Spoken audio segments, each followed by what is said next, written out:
The Cape Town Jazz Festival is arguably the biggest event of the year.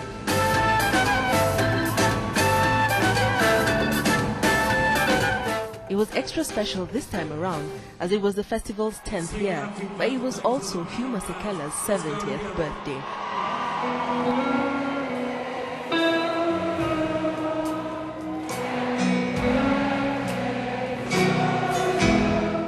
After the festivities, Bra Hugh, as he's popularly known in South Africa, showed us that his music may even be better than it was when he was younger.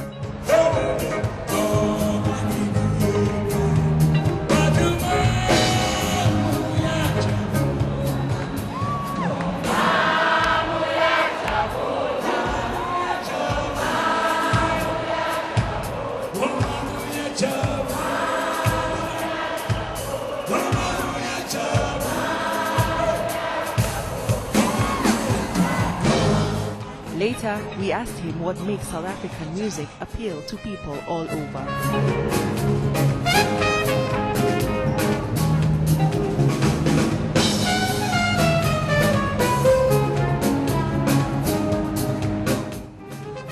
It's the only music that captured the whole world and was able, South Africa, through its music, to inform the whole world of what was happening here with apartheid.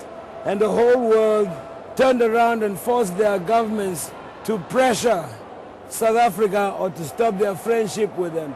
And we're the only country in the world that ever got its information out through music to conscientize the world about our difficulties here.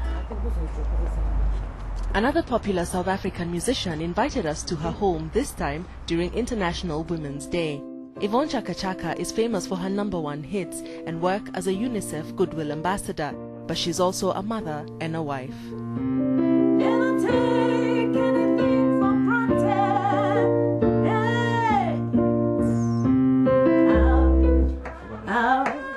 You can call a woman all, you know. I always say to people, you can call me all. If I have to be a mother to my children, I do that 101%. If I have to be a wife to my husband, I do that as well. You know, you are all in one. I've done all the good things and all the bad things that I wanted to do on earth. I've made people happy, I've made people sad, but at the end of the day, I've said to myself, this is what God had asked me to come and do here on earth. The only thing that I'm looking forward to now is just to meet my Creator. I'm free from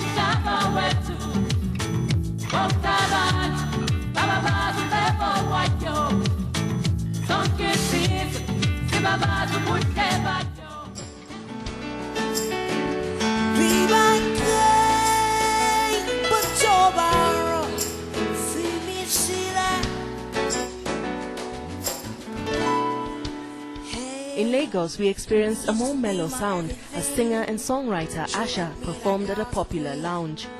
Asha was born in France but raised in Lagos. She sold 500,000 copies of her self-titled debut album internationally within the first few months of its release.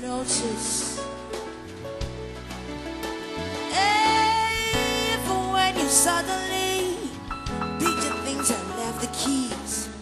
That's crazy. The journey so far has been interesting. You know, I won't deny the fact that there have been ups and downs, and that is what you go through when you start to become a realist, not just an idealist. And so there are ups and downs. But the fun part is there are ups and downs, and that's what makes it fun for me. So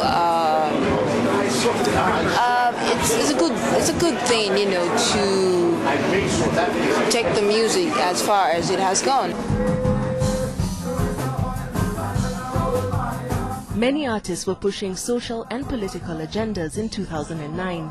In Nairobi, Sudanese rapper and former child soldier Emmanuel Jal was definitely getting himself heard with this one.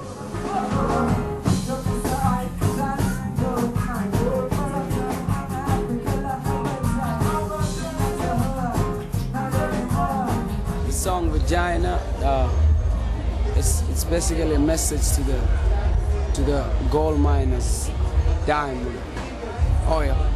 So it's a letter to them, to Mr. Oil, diamond and gold mine. Stop treating Mama Africa like she's your vagina. She's not your hoe anymore.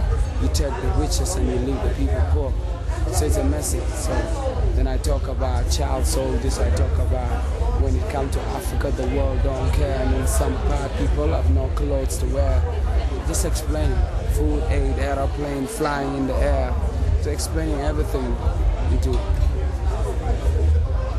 him and for them to see the damage they're doing. Jal is also raising funds to build a school in southern Sudan. To do this, he's on a 1 meal a day campaign so he can contribute the money of his other meals to the school. Okay.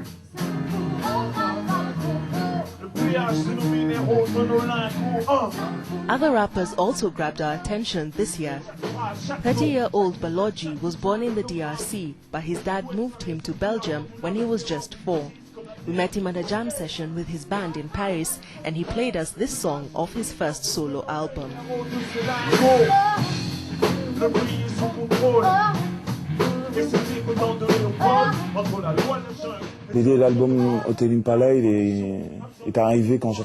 The idea for my album Hotel Impala came after I received a letter from my mother, whom I had lost touch with for 25 years. It's a way to reply to the question she asked me. I had trouble finding the right words because, although she is my mother, she was also a stranger. She was asking me what I had done in the last 25 years. So I decided to answer through songs. Voilà, et donc je lui explique en chanson.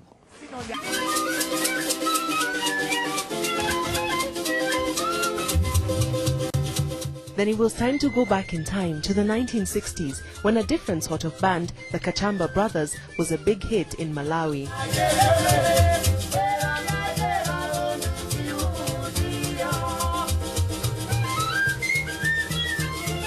The late Donald Kachamba, seen here playing a penny whistle flute, the instrument that made their music unique, started the group with his brother.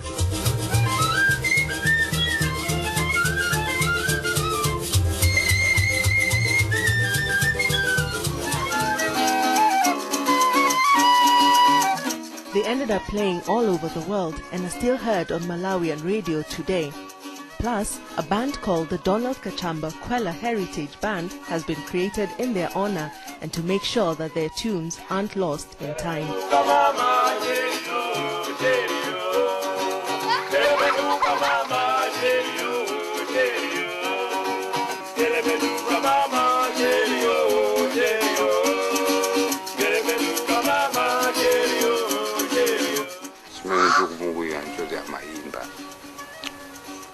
What I remember is that the Kachamba brothers were musicians. I knew them because I got married to Donald's cousin in this village. We went to them when they performed, but mostly they went alone.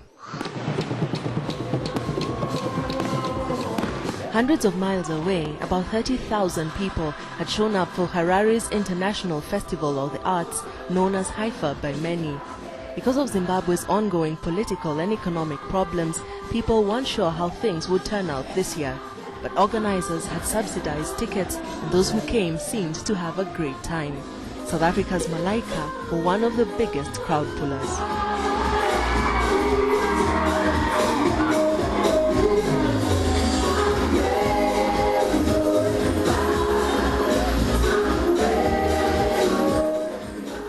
There was a lot of tolerance in the country where people are always talking politics and that.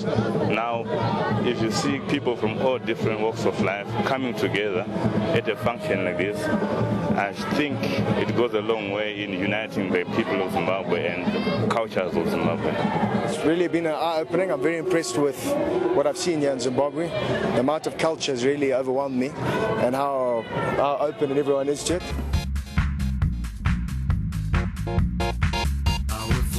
To finish off our musical journey of 2009, we leave you with the music of Just a Band, a group of 3 Kenyans who met at university and currently live and make music together. I'm going to a place where everybody's funky. There's music all the time and everyone is smiling.